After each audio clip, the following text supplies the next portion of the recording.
Everyone knows the legend of the 300. 300 men, one narrow pass, and a king who faced the largest army the ancient world had ever seen. But what if I told you that the story you were given is a convenient lie? What if Leonidas was not the shining hero you imagined, but the product of a society more brutal, more unforgiving, and more dehumanizing than anything Hollywood ever dared to show? Today, you will learn the truth behind Thermopylae. And I warn you, once you hear it, you will never see Sparta the same way again.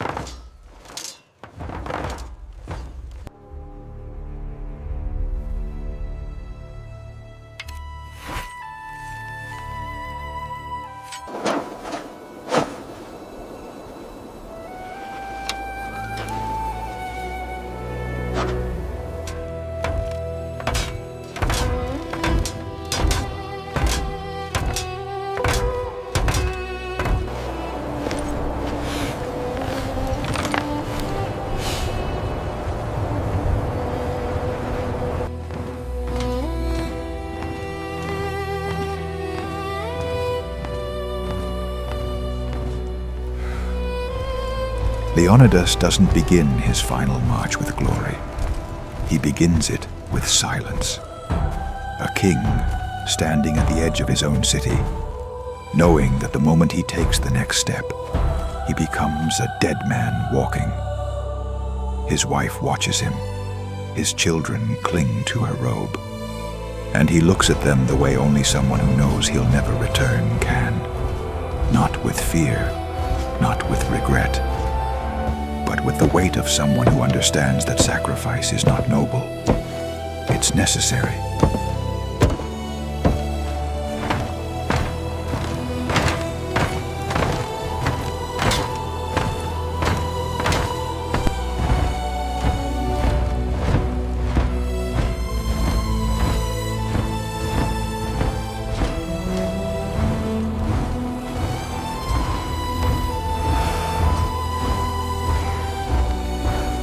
The march is quiet.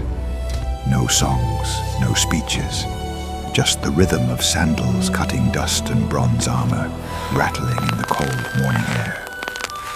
You've been told these men marched to glory. That's a lie. They marched because Sparta needed martyrs. It needed symbols.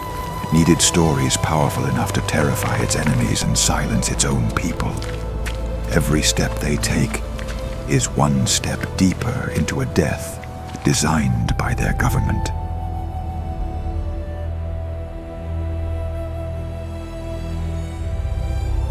As the terrain narrows, the men begin to understand the nature of their fate. This wasn't a mission to win a war. This was a mission to delay the inevitable. Sparta did not send its best soldiers. It sent its most loyal. Men with wives, with children, with farms. Men who would obey even if the order was suicide. And they obeyed.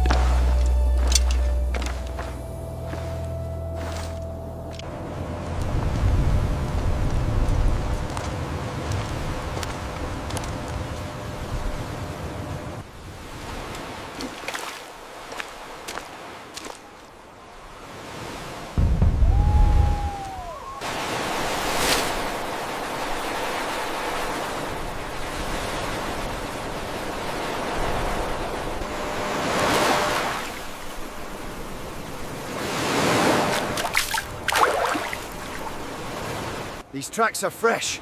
See the depth? Yes, they are heavily armed. The position above gives us the advantage.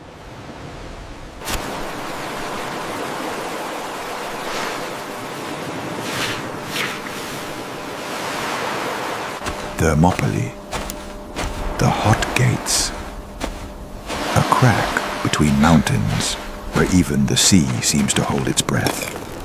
The Spartans study the pass, walking its length, touching its stones, measuring how many men can stand shoulder to shoulder, not because they think they can win, but because they need to understand how long they can make an empire bleed before they fall. The Greeks rebuild the old Phocian wall, stacking stones with hands that tremble but do not stop. Every rock is a promise. Every gap is a grave. Leonidas doesn't tell his men they will survive. He tells them something far more Spartan. To stand here is enough.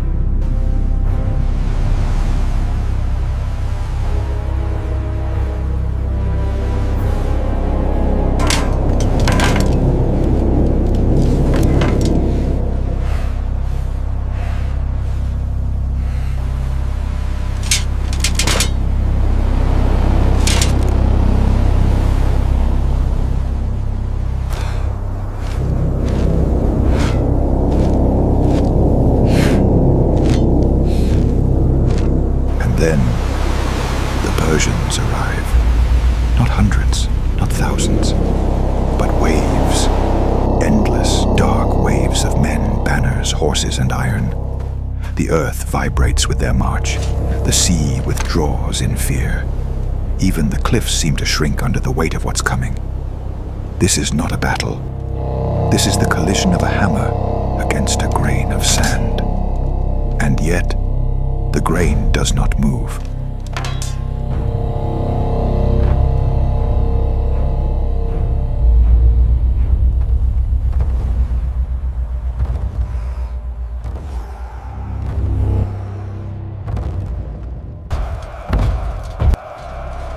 The immortals advance, elite soldiers of the great king, taller, better armed, more numerous. The Spartans do not flinch. Shields lock, spears rise, breaths slow to a single rhythm. When bronze meets flesh, it does not scream, it whispers. A sound only those who've stood in a kill box will ever understand.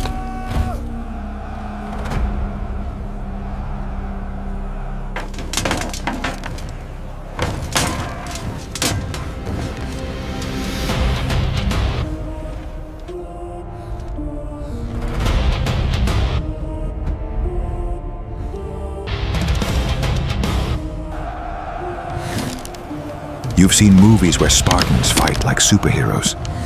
Let me tell you the truth. The real weapon of Sparta was the wall. A wall made not of stone, but of obedience. No man breaks formation. No man steps forward. No one seeks glory. They kill only to keep the line straight. This is not heroism. It is discipline carved into the bone.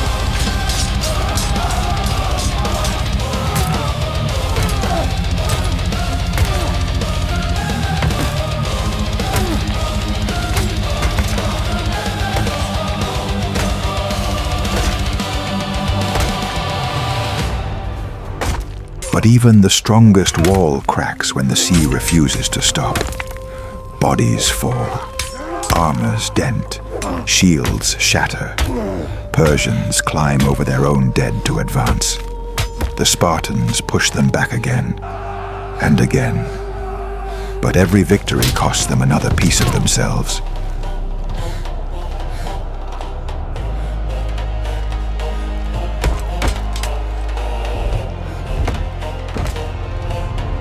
History tells you that betrayal doomed them, that Ephialtes revealed the hidden path. But the truth is darker.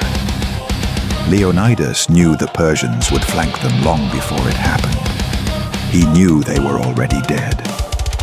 He just hid that truth from his men to make them stand long enough for Greece to gather its armies. Leonidas didn't choose glory. He chose time.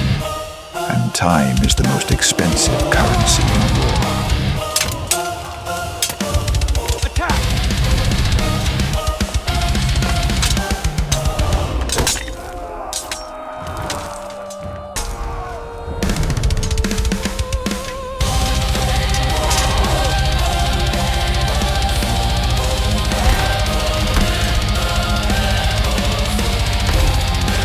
surrounded, pinned from both sides, spears broken, shields cracked. The remaining Spartans form the last circle, a human fortress collapsing inward. No cries of fear, no pleas for mercy, only breathing, rhythmic, steady, as if each man refuses to give death the satisfaction of haste.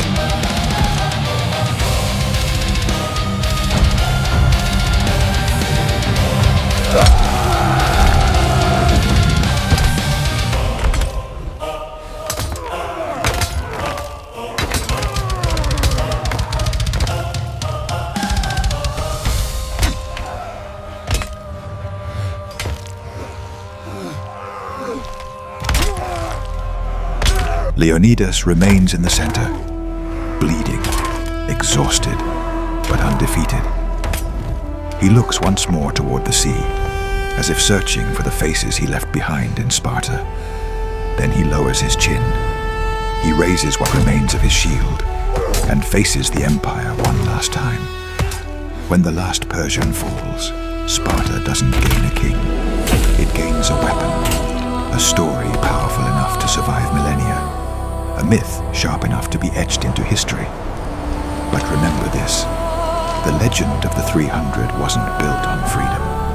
It was built on fear, on propaganda, on a society so brutal that it needed heroic deaths, because it had no heroic lives to offer. Courage without compassion is not greatness. It is obedience in armor. And Thermopylae was not Sparta's triumph. It was their warning. They told you the story ends at Thermopylae, with a fallen king, a broken spear, and an empire marching over the bodies of the brave. But not every ending is written in blood. Some are written in silence, in footsteps returning home. History will never tell you this part. It prefers the battles, the deaths, the glory. But the greatest victory of Leonidas was not holding the pass at Thermopylae. It was making it home, a family standing together. A kingdom may remember